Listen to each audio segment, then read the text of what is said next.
What if the First World War wasn't just triggered by a single assassination in Sarajevo, but by a century-long financial struggle between empires? Most of us learn that World War I began because of alliances, nationalism, and a spark that set Europe ablaze.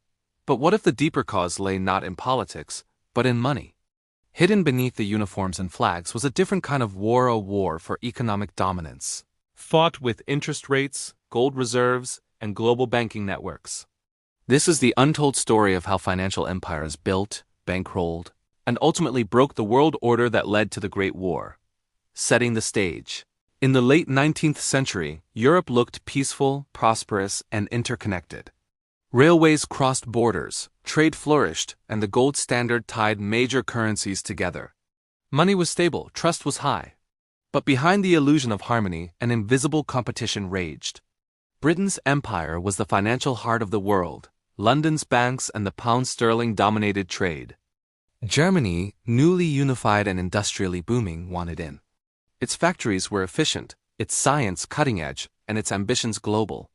Meanwhile, France was still rebuilding wealth after the 1870 Franco-Prussian War. Russia sought capital from abroad.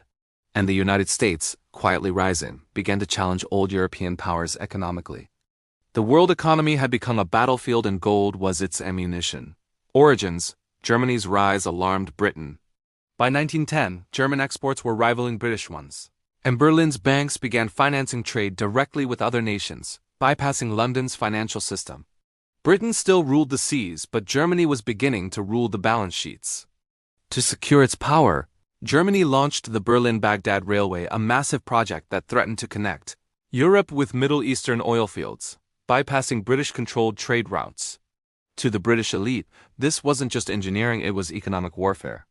Meanwhile, every empire raced to expand its colonies and resources. But these ventures were costly, forcing governments to rely on loans, bonds, and private financiers. The lines between nations and banks blurred. Money had become both the weapon and the prize. The rise, 4 o'clock to 6 o'clock. As tensions escalated, European economies became more militarized. Governments borrowed heavily from private banks. The Rothschilds financed states across Europe. J.P. Morgan's banking empire bridged the Atlantic. By 1914, much of Europe was leveraged, rich on paper, fragile in reality. Then the assassination in Sarajevo gave leaders the excuse to act. The machinery of credit and debt turned into machinery of war.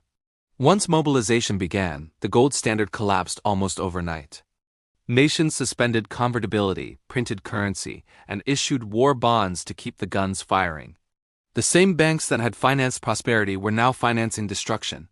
Breaking point: the longer the war lasted, the more it drained the world's finances.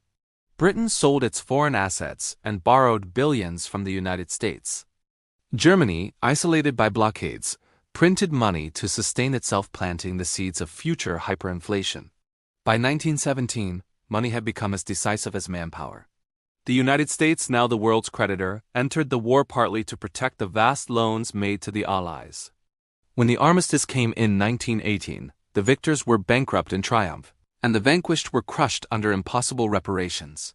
Fallout and failed fixes. After the war, the world tried to restore the old system. Britain returned to the gold standard, but its economy was too weak.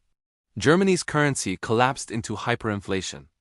The 1920s saw financial optimism built on American credit, but it was a fragile illusion.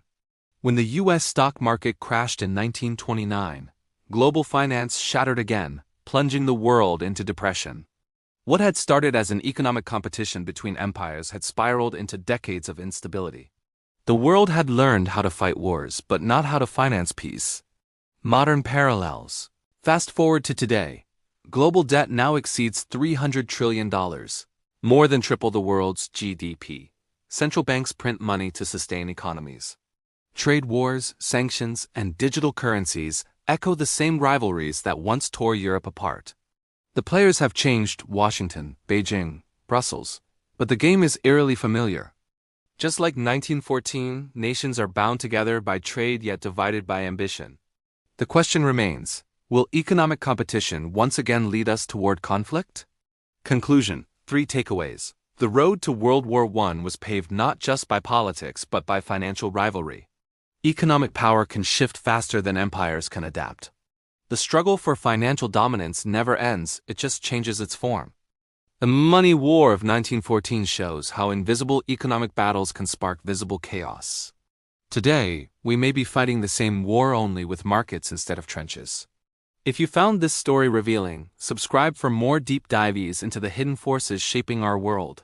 History doesn't just repeat, it compounds.